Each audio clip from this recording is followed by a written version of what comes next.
terima kasih Wanawati yang dirahmati Allah, masih menyimak siaran di sore hari ini dalam program acara Tausiah Sore bersama guru kita Ustadz Abdul Seroji yang tadi memberikan penjelasannya mengenai ijtimaiyah fil Islam atau kemasyarakatan dalam Islam.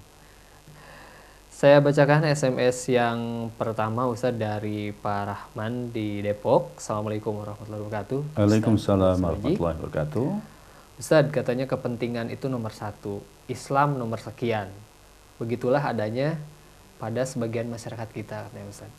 Meskipun kadang malah dalam organisasi keislaman, partai Islam, atau lembaga yang mengurusi urusan umat.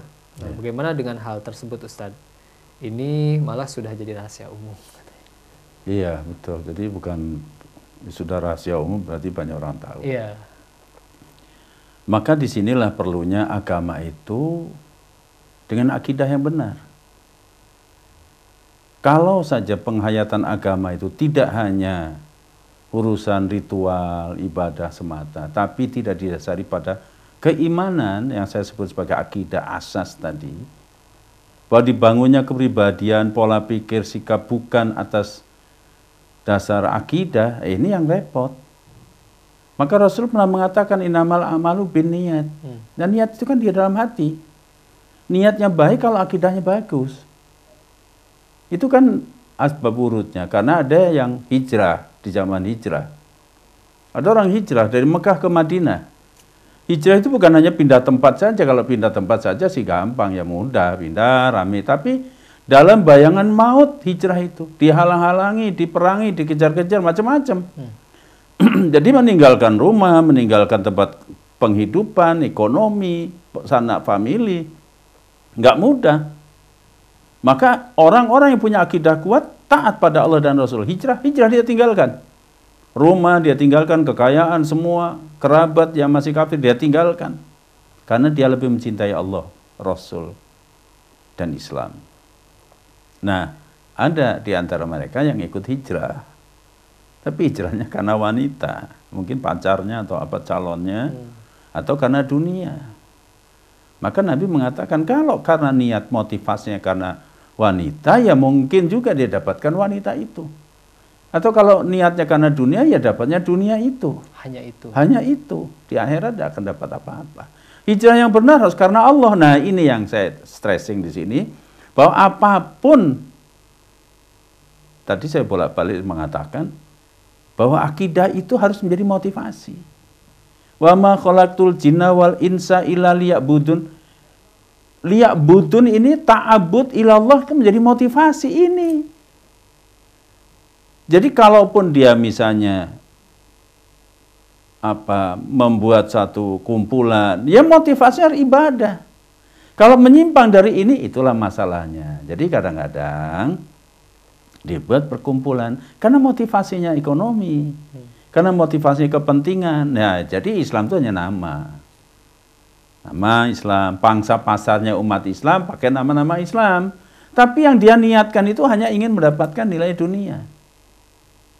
Maka jangan marah kalau kemudian ada orang mau memplesetkan begini. Mari kita berjuang bersama-sama, kita tegakkan ayat kursi. Lama-lama ayatnya hilang, rebutan kursi.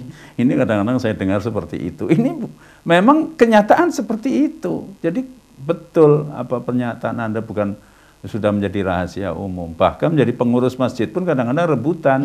Kalau motivasinya bukan tulus. Maka di dalam Al-Quran sendiri kita tahu, wa ma umiru illa liya'budullah mukhlishina lahuddin. Syarat beribadah pada Allah mukhlishina lahuddin, beragama itu mukhlishina lahuddin. Mengurus anak yatim, mengurus masjid, mengurus kelompok, membuat ini, membuat itu harus mukhlishina lahuddin. Jangan yang lain. Kalau yang lain apalagi sudah dia tahu, nah ini namanya menggadaikan agama. Dalam sebuah hadis yang diriwayatkan Imam Muslim pun beliau mengatakan pernah nanti akan ada satu masa. Atau bersegeralah kamu pada amal soleh, pada amal kebaikan. Karena akan ada fitnah. Fitnah itu ujian. Fitnahnya itu seperti sekeping malam, gelap gulita. Kalau situasinya gelap kan orang nggak bisa lagi melihat mana yang jalan, mana yang bukan, nggak bisa melihat karena gelap. Yusbihu rajulun mu'minan wa yumsi kafiron. Pagi mukmin, sore kafir. Kafir di sini bisa diartikan memang betul-betul kafir, atau kafir dalam arti ingkar, kafir dalam arti dia maksiat kepada Allah Subhanahu wa taala, bisa jadi. Ada sorenya mukmin, paginya berubah. Kenapa? Ya bi'u qaumun dinahum bi aradi minad dunya, yaitu satu kaum yang mereka gadaikan, dia jual agamanya untuk mendapatkan materi yang sedikit. Nauzubillah min dzalik. Nah, kalau ini yang terjadi, walaupun maka ada orang kelihatan kegiatan agama tapi dapatnya cuma materi yang diharapkan. Jadi sebenarnya agama hanya untuk alat saja. Tapi ada orang yang karena kelihatannya pekerjaan dunia tapi bernilai akhirat. Karena motivasi tadi. Jadi betapa pentingnya itu motivasi tadi yang saya sampaikan, bahwa hidup, dinamika, aktivitas apapun yang kita lakukan harus berangkat dari ta'abud ilallah, ibadah kepada Allah. Ini yang harus kita tanamkan betul. Jadi kita bersaudara karena Allah. Kita menolong karena Allah. Kalau kita menolong karena Allah, nanti Allah yang akan menolong kita. Jangan berharap pada manusia nyesel kita. Apapun. Jadi yang harus kita lakukan itu adalah memang motivasi yang menggerakkan kita itu niatnya hanya karena Allah dan dipersembahkan hanya untuk Allah. Ini mutlak diperlukan dalam beragama. Jadi kalau tidak karena itu, ya ini bisa macam-macam, godaannya begitu banyak. Maka saya pernah menyampaikan ada 3 virus nih. Virus akidah, virus keimanan satu, materialisme. Itu materi. Saya sering menyebutnya sebagai neopaganisme. Bentuk berhala baru. Orang tidak lagi menyembah patung, menyembah batu, menyembah gunung, ya yang waras, tapi kalau yang nggak waras masih. Dia nyembahnya Allah. Kalau ditanya siapa Tuhanmu? Allah. Allah pencipta alam semesta. Tapi dalam praktek kehidupan dia mengabdi pada kepentingan materi. Kalau untuk materi, wah luar biasa. Jadi apapun yang dilakukan karena materi. Jadi ini motivasi karena materi. Materi segala-galanya seperti tadi Pak Rahman bilang. Kepentingan di atas segala-galanya. Nah ini sudah memberhalakan materi. Maka saya sebut sebagai dewi materi. Kalau dominasi berpikir, sikap perilaku karena materi, apalagi sudah diidolakan sebagai bentuk berhala baru, maka nilai-nilai spiritual, keimanan akan semakin menipis. Bahkan bisa hilang. Jadi yang ada dalam benak pikirannya materi. Maka sering saya berseloroh kalau orang dulu nggak ada beras, nggak ada makan, isinya bilang Kang, isukan dahar naon. Besok makan apa? Besok ngisuk mangan opo. Tapi sekarang orang udah rumah megah, kendaraan mewah. Pola pikirnya dominasi materialisme, materi yang sudah diidolakan sebagai berhala baru. Dia masih perlu bertanya, Kang, isuk dahar saha, ngisuk mangan sopo. Besok makan siapa? Artinya tentu tidak akan ngomong vulgar seperti itu. Tapi dalam praktek orang makan orang itu biasa. Karena apa? Yang dia pikirkan yuk materi. Bagaimana mendapatkan keuntungan materi. Bersahabat karena ada untung materi. Cari bini pun bini yang ada materinya. Cari suami yang kaya ada materinya banyak. Semua materi, berkumpul dia karena kira-kira akan dapat materi apa tidak, dan seterusnya. Materi.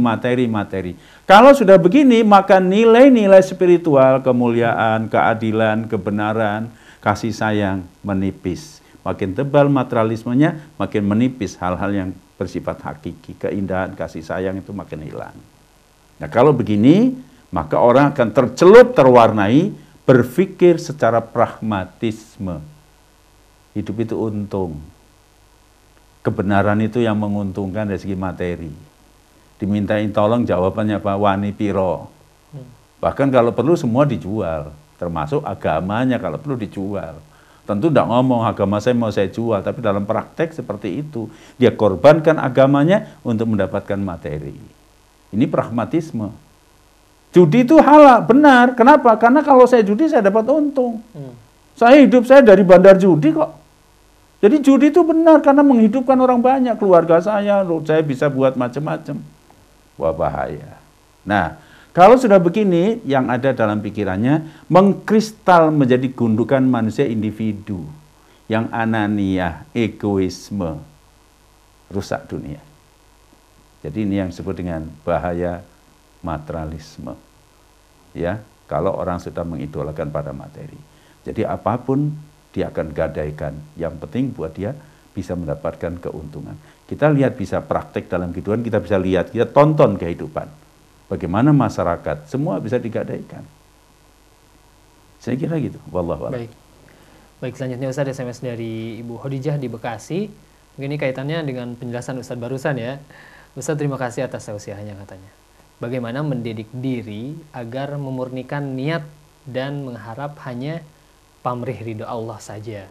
Tanpa terasa memang kita kadang berharap juga pada makhluk. Berat rasanya untuk mengaplikasikannya Ustadz. Iya. Jadi kembali pada keimanan.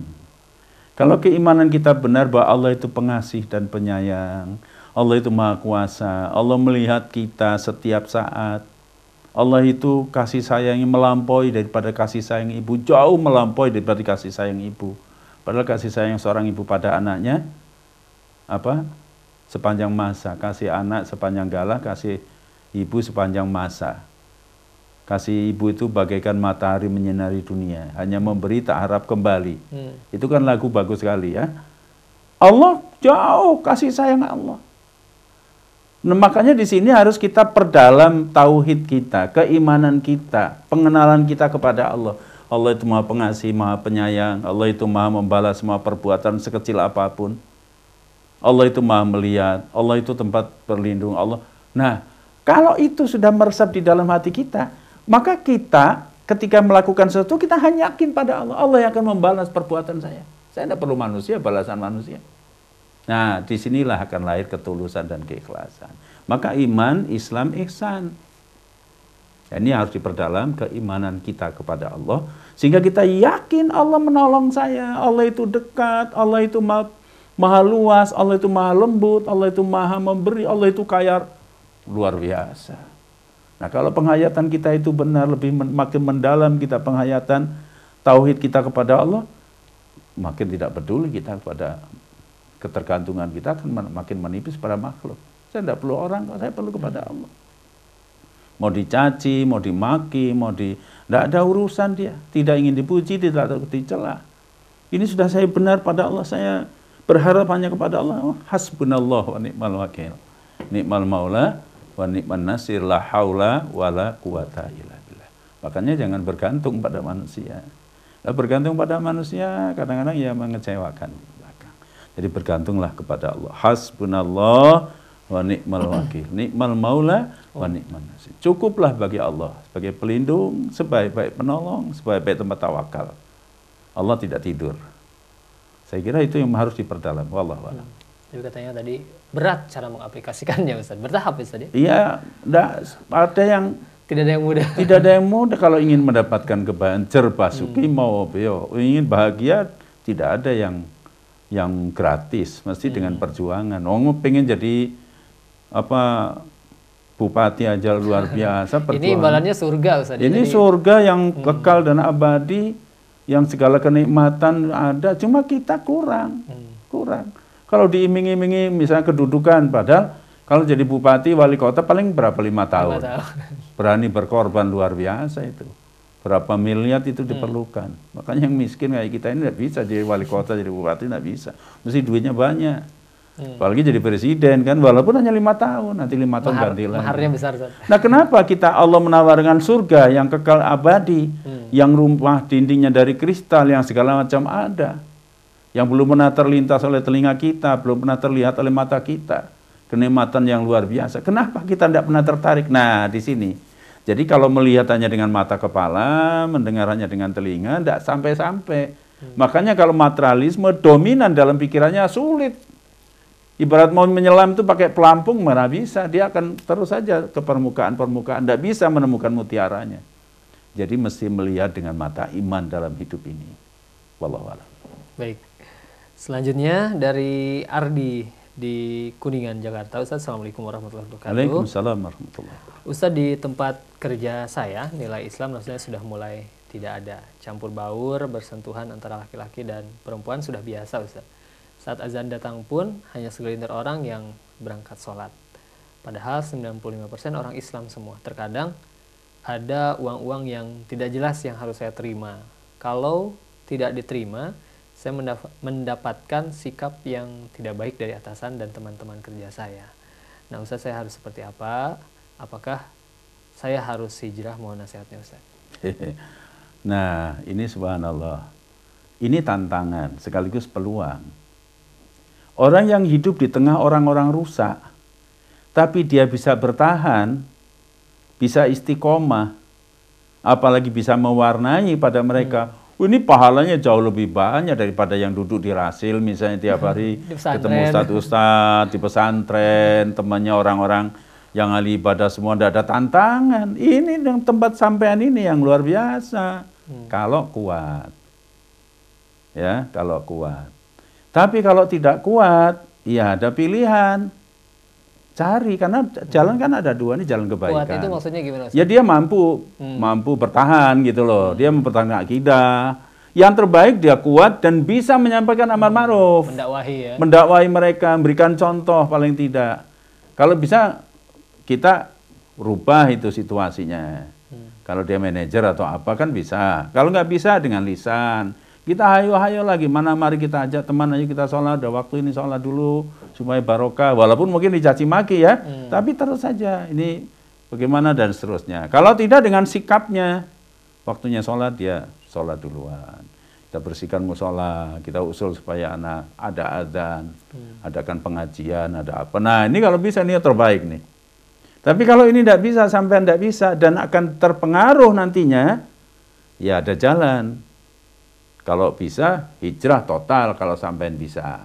Tapi jangan lupa, Islam itu Allah tidak pernah membebani seseorang di luar batas kemampuan. Mampu apa tidak hijrah. Karena ada resiko.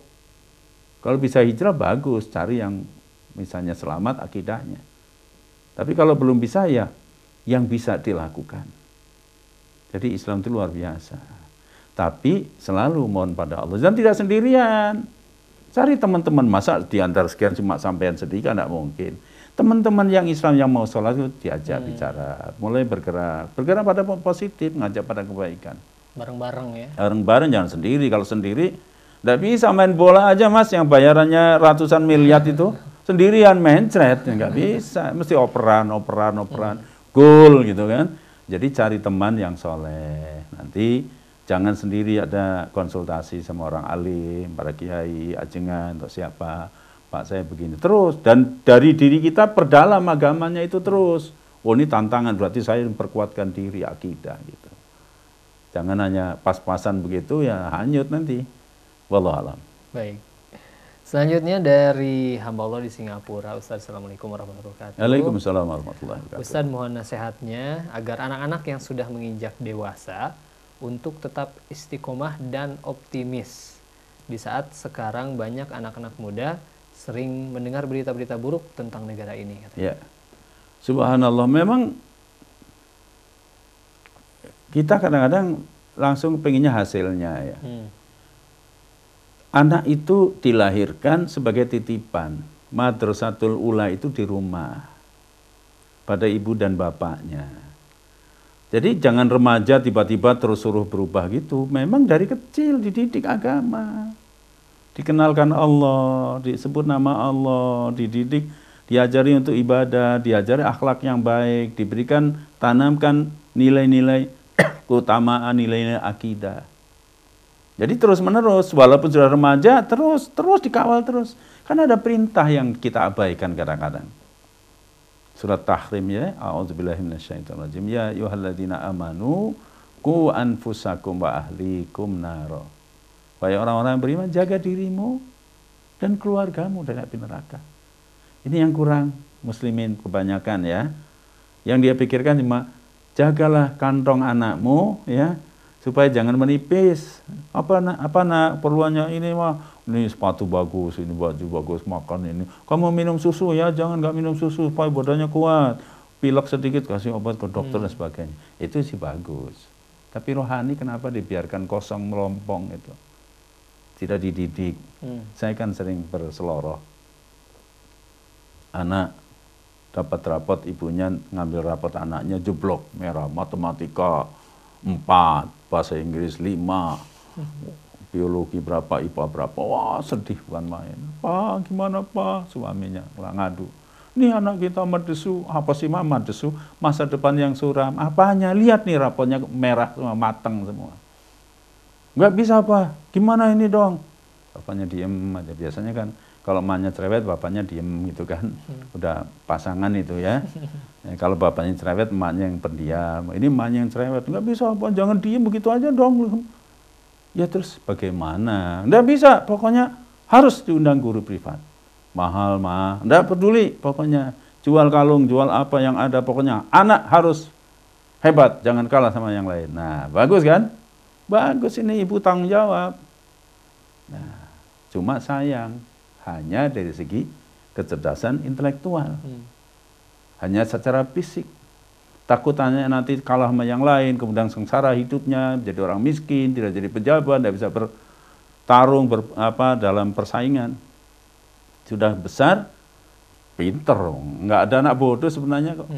Matematika 8, bahasa Inggris 9, 8, 9, paling kecil 7, itu pun 1 aja. Tapi nggak bisa sholat, nggak bisa baca Quran, nggak nutup aurat. Bapaknya diam-diam mikir, Pak, anak-anak kita udah pinter sekarang, tapi nggak nutup aurat, nggak bisa baca Quran, nggak bisa sholat, gimana mah? Apa jawab mamanya? Ketus dan ringan. Alah si bapak gitu aja kok repot.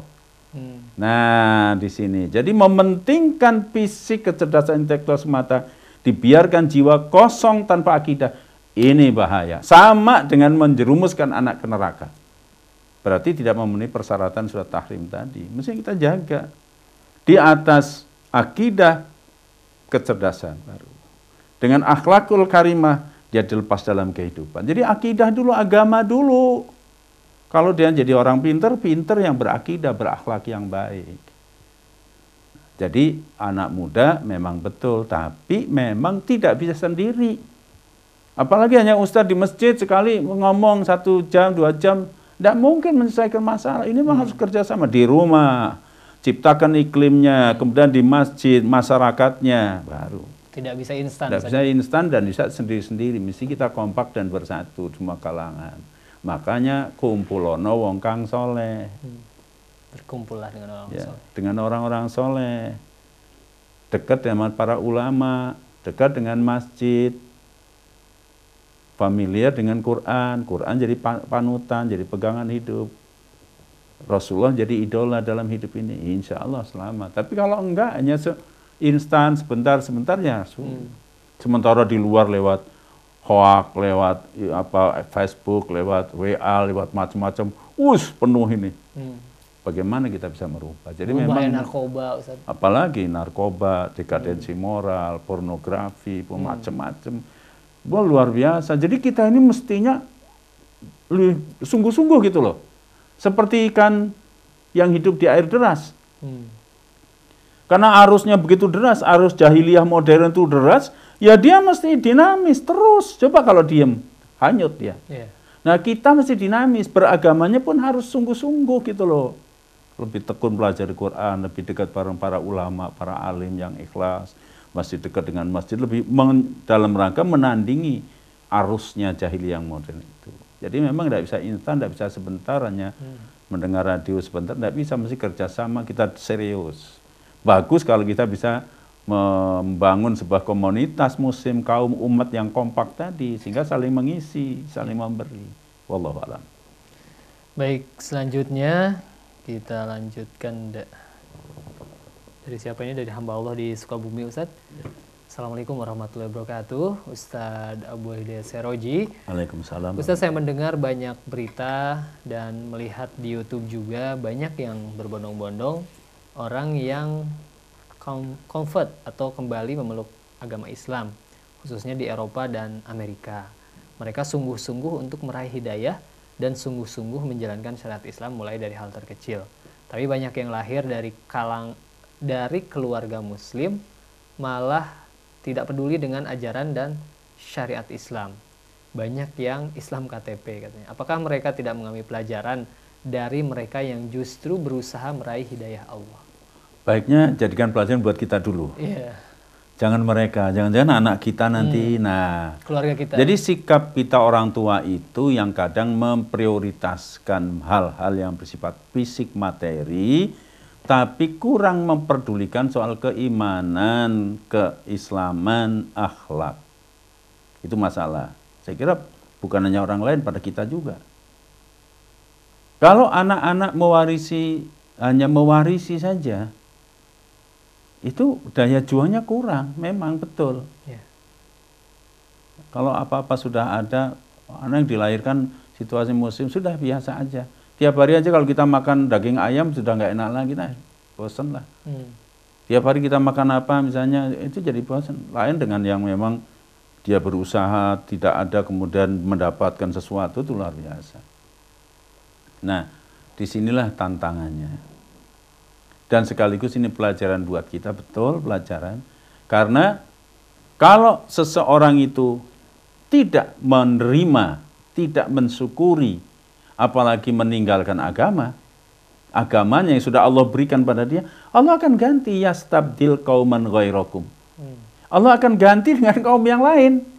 Islam tidak pernah akan mati.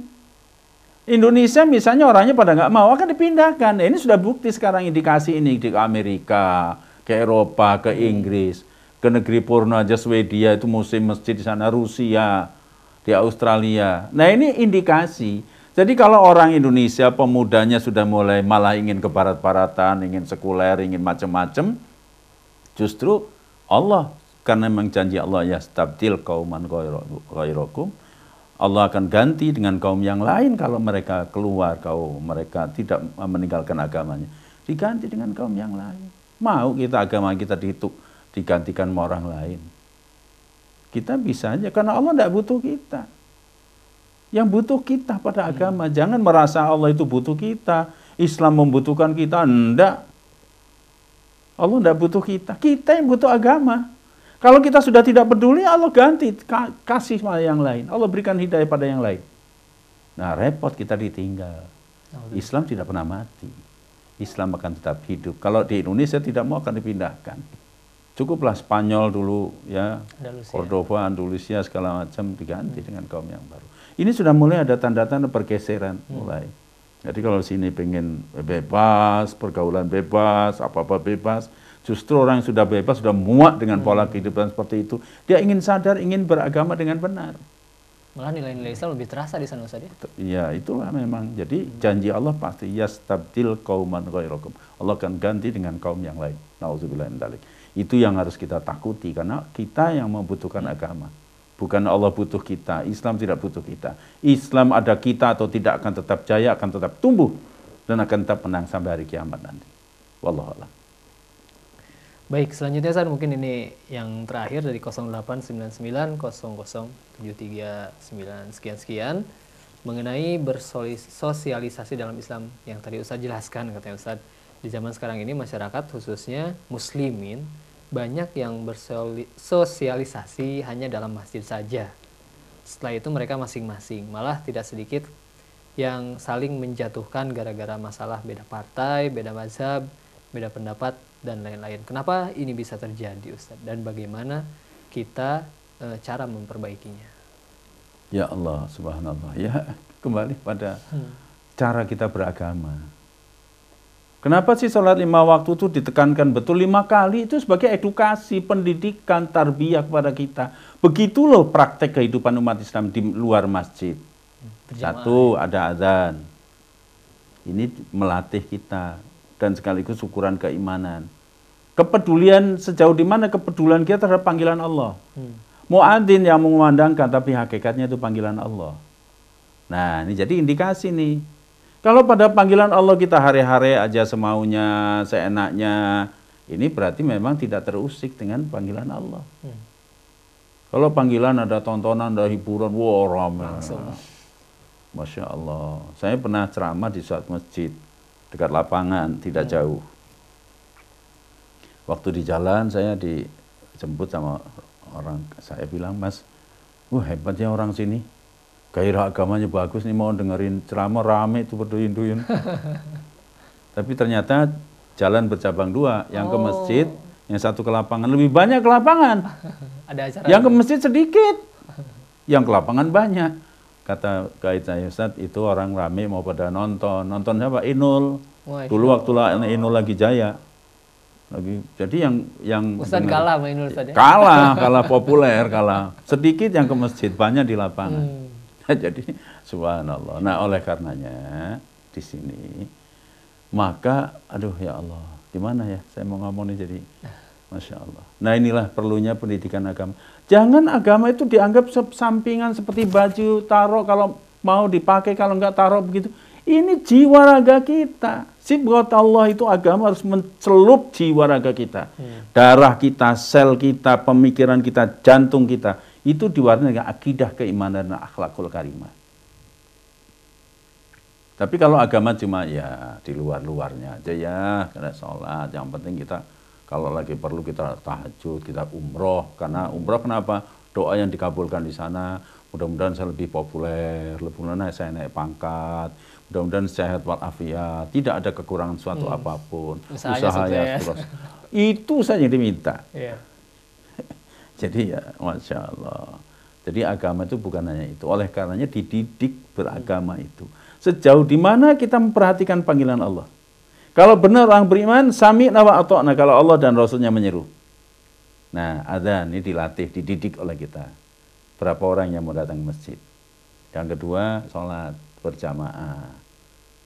Kompak, sederap selangkah. Wa idza kabara fakabiru, imamnya takbir-takbir semua. Waktu takbir sama kan? Saya orang Jawa, mestinya saya lebih meresap kalau saya bahasa Jawa. Allah kamu agung. Orang Sunda kumaha? Allah anu ageng, maha ageng. Allah nu maha ageng. Orang Padang, Allah nan gadang. Orang Lampung, Allah maha balak. Nah loh, rame amat dunia masjid.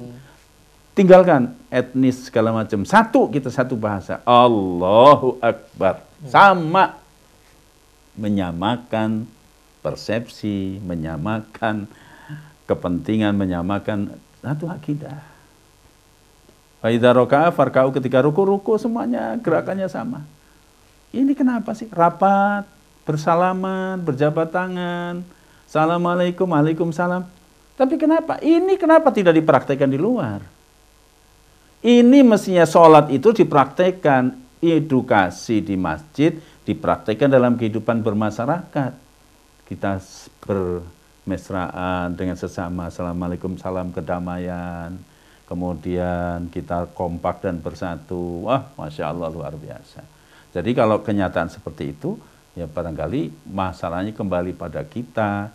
Karena kita menganggap agama sekadar bisa baca Quran, khataman baca Quran, sudah selesailah urusan agama kita. Apalagi sudah berangkat haji, wah sudah top, pakai sorban besar gitu ya, pakai gamis yang gede, itu Allahu Akbar. Belum, agama itu terus menerus, harus dikaji terus, menjadi penghayatan darah daging kita. Wallahu alam, karena waktu juga membatasi kita. Dikira di akhir aja. Mohon maaf segala kekurangan, kekeliruan apa yang saya sampaikan. Kalau benar dari Allah, bukan dari saya. Kalau salah ya mungkin karena kelemahan diri saya. Tapi paling tidak, mari coba kita hayati, kita tafakuri keberadaan kita. Sudahkah kita menjadi bagian masyarakat Islam yang seperti yang dibangun oleh para nabi? Sehingga kita kompak, bersatu, seia, sekata. Kita tidak hanya memikirkan diri kita, tapi memikirkan juga agama kita bersama-sama. Keluarga kita, anak-anak kita, masyarakat kita. Mudah-mudahan ada manfaatnya. Mohon maaf segala kekurangan. Wabillahi taufiq wal hidayah. Wassalamualaikum warahmatullahi wabarakatuh. Waalaikumsalam warahmatullahi wabarakatuh.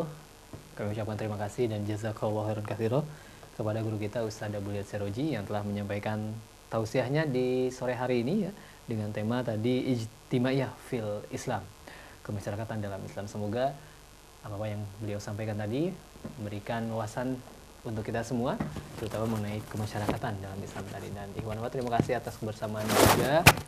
mohon maaf tidak semua pertanyaan dapat kita bacakan karena keterbatasan waktu. Akhirnya saya Rizal Al-Haq bersama para pejuang dakwah yang menemani kita di sore hari ini. Ada Kang Dedi, Kang Yusuf, dan Kang Fajar undur diri. Subhanakallah wa bihamdika. Asyhadu an la ilaha illa anta astaghfiruka wa atubu ilaik. Billahi taufiq wal hidayah. Wassalamualaikum warahmatullahi wabarakatuh.